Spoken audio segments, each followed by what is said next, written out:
Thank you for stopping by Ballistic BBQ. On today's video, we're going to be harnessing the power of umami, and I hate saying that word, to cook up some beef short ribs. Let's get going.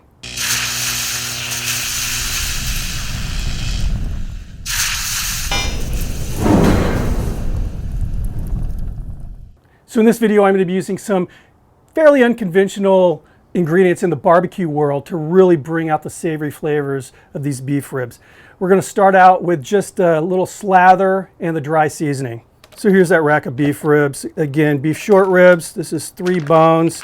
This rack weighs in at about 4.77 pounds. And I'm going to start out with some Worcestershire sauce, Worcester sauce for my friends in the UK. And this actually has a lot of those ingredients that have that umami in it, including anchovies. Now here we have truffle salt.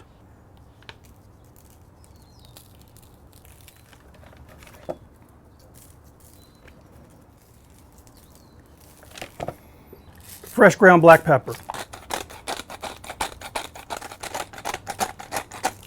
Now the butcher had already done just some really light trimming on the back, but for the most part I'm just leaving the membrane intact on these ribs, so I'm not going to season the back.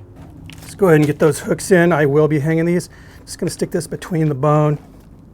For this one I'm going to go in through the front here. So now I'm going to show you how to get the pit barrel ready. So I have the charcoal basket full of lump charcoal, and I have the damper already set for my elevation. I'm going to go ahead and lower this in unlit, so this is not lit, all the way down to the bottom here. Now I have this small charcoal chimney, and this is the chimney that Pit Barrel sells. This started out completely full of lump charcoal. It's fully lit, and it's dropped down just a little bit. I'm going to dump this on top, just right in the center of the charcoal basket here.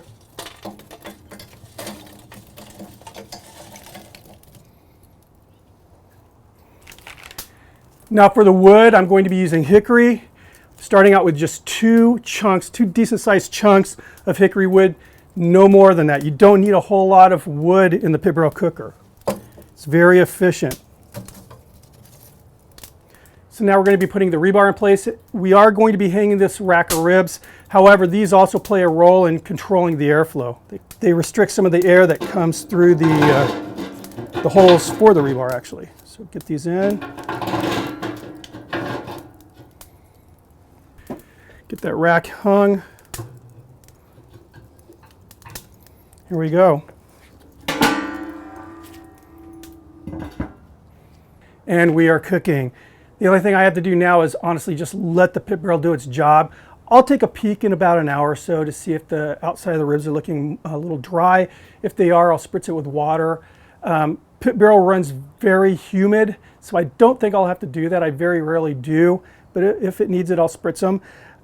Towards the end of this cook, and I'm cooking them until they're nice and probe tender, I'm going to hit this with a unique, kind of an umami-packed barbecue sauce. So now we're going to make that umami barbecue sauce. And basically what I'm doing is using ingredients that have a high level of glutamate. Glutamate enhances flavors. It makes things taste better. It's the G in MSG. And it just kind of brings on that savory flavor. If any of these ingredients are unavailable at your grocery store or whatever, online, they're available online. And believe me, you'll be happy to try this stuff out. So we'll kick this off with 1/2 cup Worcestershire sauce. Again, Worcester sauce if you're from the UK. Dump that in there. Then we have ketchup, tomato ketchup. I don't know, is there any other type of ketchup? And that was 1/2 cup. 1/4 cup mirin. 1 tablespoon sun-dried tomato paste. And sun-dried is really a key in this. If you can find sun-dried tomato paste, that's what you want to use. 1 tablespoon fish sauce. Every time I use this stuff, I feel the need to say it will not make the food taste fishy. And again, think about the Worcestershire sauce has anchovies in it, anchovy paste. 1 tablespoon garlic paste. We need a little acid, so we're going with 1 tablespoon white vinegar. So I'm using this stuff for the very first time, and it has white truffles and porcini mushrooms in here, and it's a liquid. I haven't opened this yet.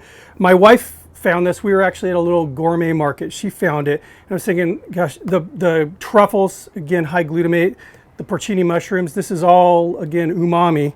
I don't know how much of this I'm going to use just yet until I see it. So it has a very truffly smell, and it's like a paste, like a condensed soup kind of consistency. I think I'm going to use 1 tablespoon. So I wanted to balance this off with just a little bit of sweet. So what I have here is some honey with black truffle in it. And this stuff is really good. I'm going to go with 1 tablespoon of this.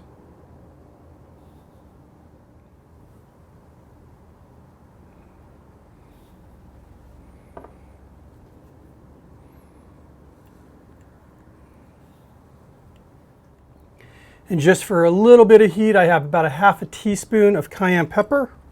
Get that in there. Whisk this up. And there we go.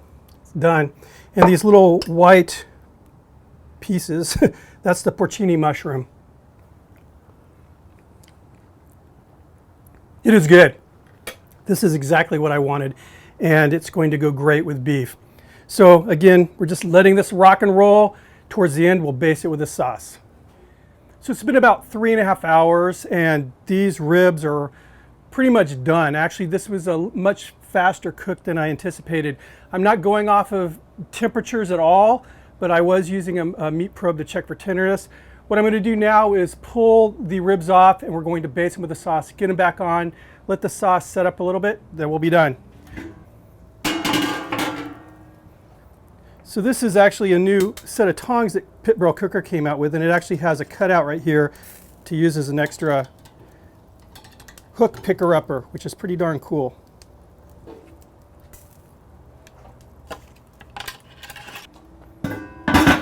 Here's that sauce. Not real thick. This is what I was looking for. It's just going to, again, complement the flavor of this beef. But really fast, I should have showed you this first.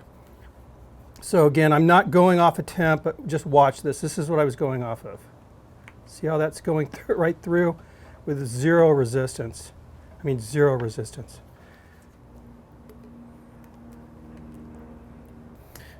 All right, get the lid off.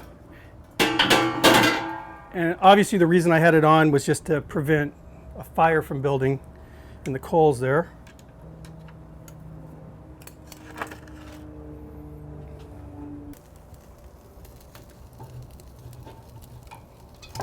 Yeah, brilliant.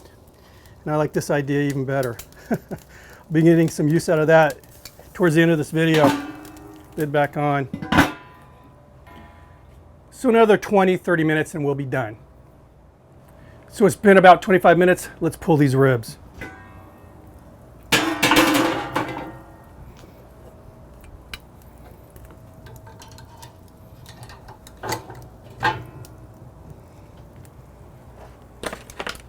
Gorgeous. So I'm going to allow these ribs to rest about 20-30 minutes, then we'll give them a try.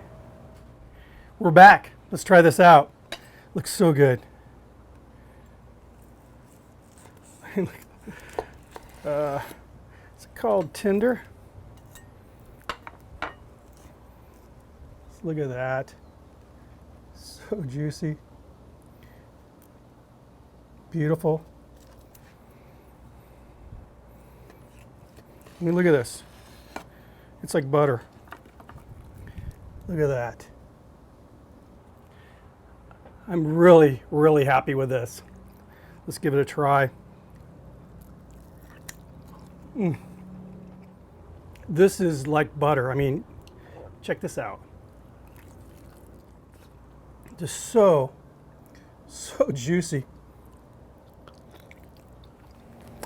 So I am really proud of that cook. Again, I was really trying to play off of that, you know, that fifth taste, that umami, that savoriness, and that sauce nailed it. It brought out the beefiness of the ribs. It didn't cover it up. It was just very well balanced. It was just a perfect savory sauce, and I'm very, very happy about that. Give it a try. I know a lot of people are opposed to saucing beef, but I'm telling you, give it a try. But anyway, it's funny. So I'm staring at the stuff. I got my new tongs from Pit Barrel Cooker, and I have my lifter I've had for a while, and I just realized something. That company is really built around making the pit barrel the center of fun, because it's where their heads are at. It's awesome. I've got a bottle opener on my pit barrel. I've got a bottle opener on my lifter, on my hook lifter. I've got a bottle opener on my spatula, and now I have a bottle opener on my tongs. So let's open a bottle. I have here a Shi Dry Black. This is Japanese beer. It's my favorite Japanese beer. See how this works. I haven't used this yet, and it worked. Yay! Anyway, this stuff's awesome, and I thought, since I was kind of going off the whole umami thing, let's use a Japanese beer. There's a label. Good stuff. Guys, if you have not subscribed, please hit that sub button. If you're not getting those notifications, make sure you ring the bell. I'll see you in the next video. Cheers.